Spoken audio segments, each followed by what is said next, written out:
Good day, viewers. Welcome to another edition of Jehovah's Witnesses Questions Answered.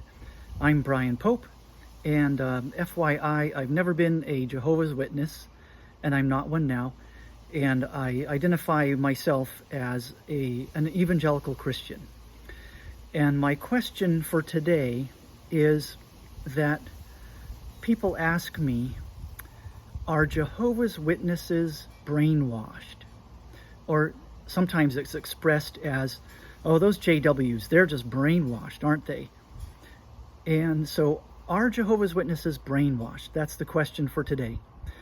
And my answer will be a little bit long because that term brainwashed, it's really a loaded expression, isn't it? It's very heavy.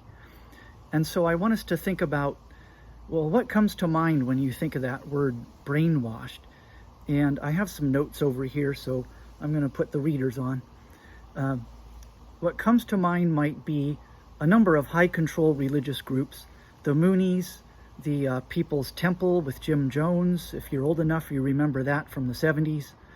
The Heaven's Gate group, David Koresh, and that didn't end well, did it? Groups like Scientology that can be very controlling and abusive. From reports I've heard. So that's what comes to mind, this serious accusation when you say someone's brainwashed. And the hard definition from, I get this from Merriam-Webster online, brainwash is a forcible indoctrination to induce someone to give up basic political, social, or religious beliefs and attitudes and to accept contrasting regimented ideas. That's pretty heavy. There's a more common use of the word brainwash, though, kind of a softer definition, and we usually apply it to anyone who believes something just because out of repetition. They're convinced of something because they've heard it or said it or heard about it so many times. And it's really a compromised perception of reality, where a fiction becomes so familiar, it becomes a reality in our mind. And everything else just seems crazy. And so if you ask the question, are Jehovah's Witnesses brainwashed? My answer would be yes, but my answer would also be, we're all brainwashed. You and I included. It's true. And I want to offer up as one example that something that we believed when I was growing up. We would go to the swimming pool or the beach, and if we had a nice lunch or dinner, there was a rule that everyone believed, was common belief. And the rule was, you have to wait a half an hour after eating before getting back into that swimming pool or the water. Because if you do, you can have massive stomach cramps, you can pass out, and you can die. That was the belief. And it was common. Everybody, you had to wait for half an hour before getting back in the water. And I look around these days, and nobody seems to live by that rule anymore. That rule's just gone. Where did it go? And why did we have that rule? Well, it was discovered that it just wasn't true at all, and we were all brainwashed. It had been repeated so many times, and we were taught it so many times that became, in our perception, in our minds, reality.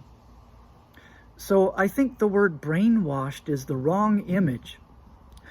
The image that comes up is that someone's brain has been washed clean, totally erased, reset. Someone hit the reset button, and your brain has been taken back down to its default values, and then they build and program you from there. But that's not really what happens. What happens, I think, is more like an image of that there's a template that's been overlaid on the mind. It's just a surface template, like a doily that's been laid on the surface of the mind. And the person's authentic self is still there inside. One objection that could come to this would be, what if someone was raised in a high-control religious group from infancy. That's all they know. They were raised in it. So they started with a clean slate, and they were programmed with their with that reality. What if they were raised in it? Well, it's my belief that that could be the case, but even so, that person's real self, as God created them, is still in there. And they're not beyond hope. There's part of us that longs for God's truth, and it can be said of them, they can know the truth, and the truth can set you free. So brainwashed, I think we need to think of it as a template, like a filter that's been put on our mind, and all of the reality around us, we perceive it through that filter. And we all have some kind of template or filter to a certain extent. So I would say, if you're a Jehovah's Witness, I challenge you to ask yourself, are you like the Bereans? This is a group of people in Acts chapter 17, that when Paul and Silas preached to them, Paul and Silas, I mean, they had the truth. They preached to the Bereans, and the Bereans had to go and check it out in Scripture to see if these things were really so. So any teaching that comes from men, no matter what they claim about themselves, no matter what their inspiration claim, you go to Scripture and see if what they're teaching is accurate. Are you like the Bereans? Okay, so now turnabout is fair play. So if you're an evangelical Christian, I would ask that you stop and consider and really think about this. What do you believe just because it was taught to you? And ask yourself, can you defend your beliefs from Scripture? So say, for example, it's the deity of Christ, that Jesus is God. Can you believe, you believe that, but can you defend that from Scripture? And it doesn't take a degree, it doesn't take perfect knowledge of all of this, but do you just have 2 or maybe 3 Scriptures you can go to that if someone asks you, do you really believe Jesus was God? Really, you believe that? Can you go to a couple of Scriptures and show them to them as a defense of your faith? And if you need help finding these, you can just do a search. We have this wonderful thing called the internet. Just type in Deity of Jesus Scripture, and you'll get a bunch of things. Or how about if someone asks you, salvation by faith and not by works? You really believe that? Isn't there something we have to do to earn our relationship with God? You just believe it's totally by faith? Really? Can you defend that? Is there a Scripture or 2 you can go to? How about the heavenly hope? Do you believe there's something beyond this life, that life goes on and we have a heavenly hope? How about the reality of judgment and hell? Do you believe that? Can you go to Scripture somewhere and talk about that with people? And beside all the doctrinal things, besides that, are you able to share with somebody what God is doing or what God has done in your life? If you can't share with people what God is doing or what God has done, both, if you can't share that with people, I think something may be wrong.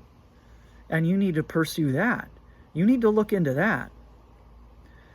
How about the things that give you nagging doubts? Maybe there's some things you just hope people won't ask you about because you don't know how you would defend. You're not sure if you believe them. Have you researched those areas? Have you looked it up? Have you taken time to think about it? Have you asked God about these things? What is God doing in your life now, today? What can you share with people? Because I do hope you're not just cruising along, believing things because you've been brainwashed that way. Thanks for listening. Be sure to hit like and subscribe. Hit the subscribe button twice, because then you'll get all the notifications. And I hope some of you share this with others as well. Thank you. Bye.